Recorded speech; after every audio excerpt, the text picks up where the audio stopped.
September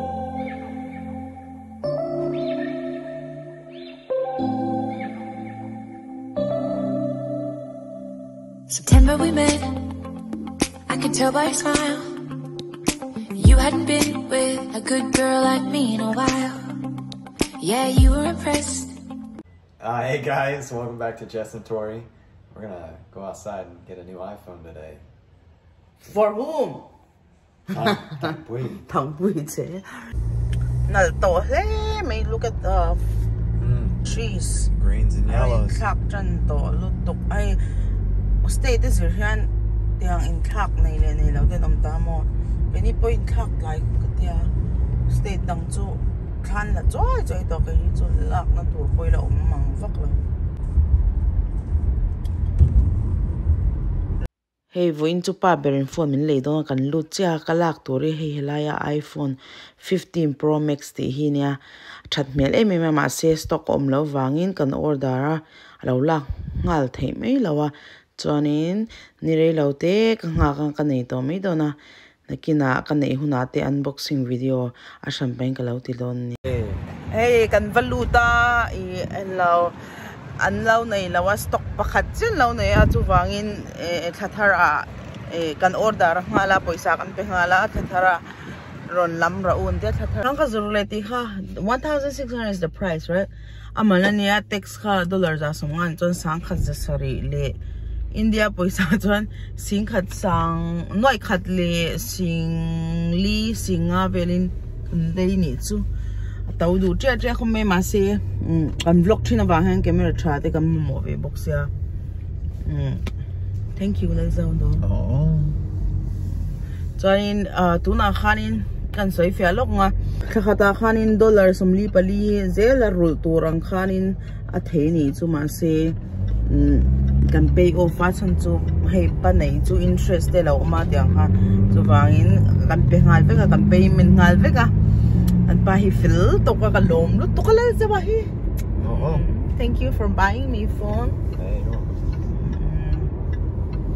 to ground update so ni to hey iPhone rate de in cheve du chin sia kan lo le ngal ne khan rem ema alom khop mai vein to hey atakin iPhone to la lo ma ila kalay to poisa ka perfecto pa hang kathamo I'm peaceful now since we already pay everything. Tuna hiyang Costco akan bazar do na Costco hi chu member tan chaw kal theita thatin ka member fee ka kan choi ta ni chu dudu kha kal thelawa until reng hi family pack ang liam pui zel hin ta Costco hianin credit card kan home via kaima first time credit card niya achan chu ma ka credit card kha chu ka mingin ni thoma se lazawan ama account moya minda me wang khanin minda me I say you simply put me here account user hey account user anga minda join account ang chau khanin kaima pual hianin he kaima sim na hong ang hi va siam ang hi kan nei ngai lawa kan tive china ka credit score lo tha karon soina chan jok chu credit score poi mo ja mo the reason I explain to them is how important credit score here. Credit score poi mo top awang han la zo khang credit score kha lo nei tha min lo 8 ve to wang khan in account user a khan alo nei thavya wanyang he tam tak min lo approve du kha he credit score che chon I thakata zanga chaw mang phal te kha anti thinta ma se sang halai mang thei tur kai ro tia ma se mangam don lo ni thei dian ni zong pon lo kala lian me hela man kan credit card kam boy pui lok do na a card lo la theng lo wang khan let's go. You see this TV, you need this. Look.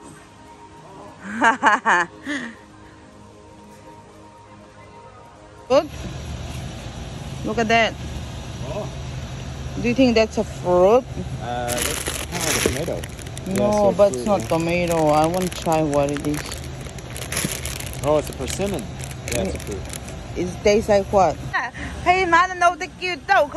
Kay muni unen. Is that ma'am? In shopping kami. No, ma'am. Ang ilay. Uy, yuhi nga tige no pangang main. straw, like a big baby. Yeah. Atoy lutok suso.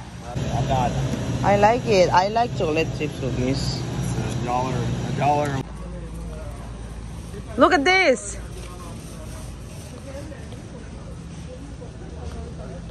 Hey, kurkure ka mua lian chad ding khopa. Hey, peki lian hey, huh? Just one. Hey, coconut water kan leya. Tihan box lian pui ni khaze. Amal te ten levet hey lawa boy tha kutok mase.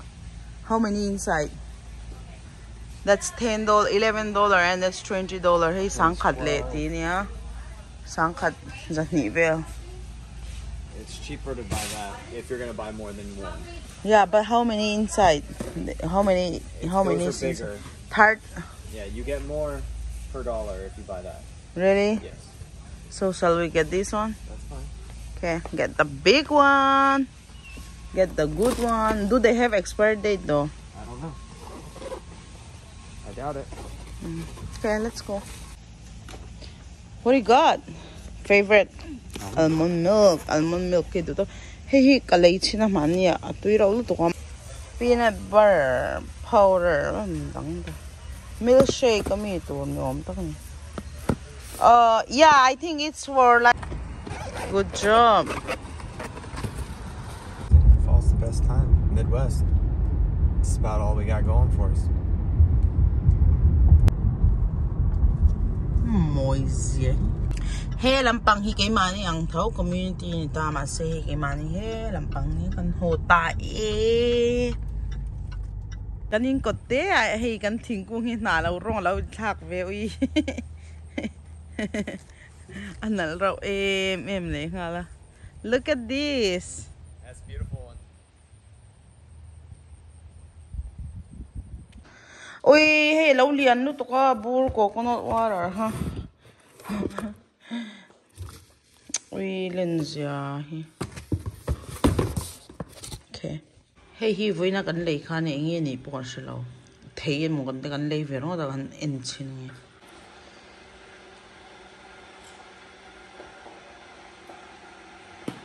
Tastes like what? Yeah. Not bad. Yeah, it's not bad. Tastes some up. They didn't have a whole lot. At home top. Kanin nung lampang pon po mo ito ne. Beranda hen ka swak khat lo to.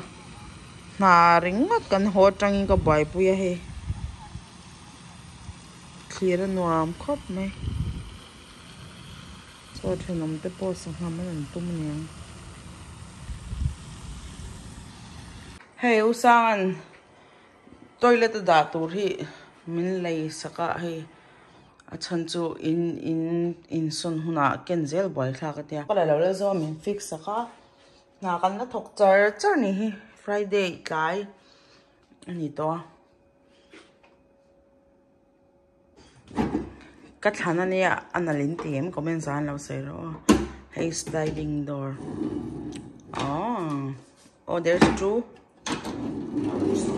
Oh okay. So it slides, so if you want to close it. Hey, gan zo filter the shama. The hian kan rem ve lang hi. An leng nim don no to.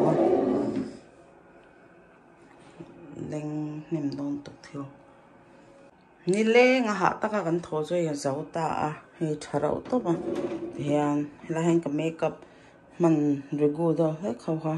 Karem don a chon perfume hi tiang in siam pa hen in kap dressing table nei thau mai la bathroom hen rem ka ti wang hen ti han ka da chhuak fek to pa chon in ti hian mo hey ekin spray vel ne han in sildo mo yang vel tan han ka da bakuni chu ta hen kan rem leng e dang hey ni tina ka man kang pui ne helai mi ne han he inge zamu to na ka man hau mo tang ka night cream te chonin nge ka du to pam zorong rang ka le ni dang bur lian po ka le be da khang ka man regu hau ang tu na he mình Sephora cái lấy foundation tay cái đủ tốt này chứ không đang vel hậu khác cái đó ngã xong khủy vel lệ hay vel hậu này mấy hay mình tiếp tục này bắt thì giàu trap đó mascara cho tôi mi cái manga anh có đã cho manga lipstick cái mình rồi đó hiện tại hay cái đủ tốt bằng mang nghe cái này thở nè cho nên Apple cái lấy thở nè cái hot thắc nọ khăn cái đủ tốt bọc á đã hiện cái mình rồi tổ răng hậu cái cho thì anh cái đã tốt đó này cho hết tiệm dressing table anh có chụp đấy là wa bathroom mà in chạy mấy hiểu xong cái tiệm nghe ô cái mình lệ đó hay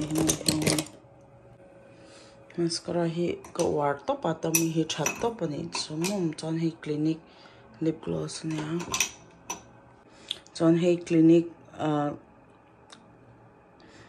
chabisti kan te hai mo byang ti tai na ma se stick chi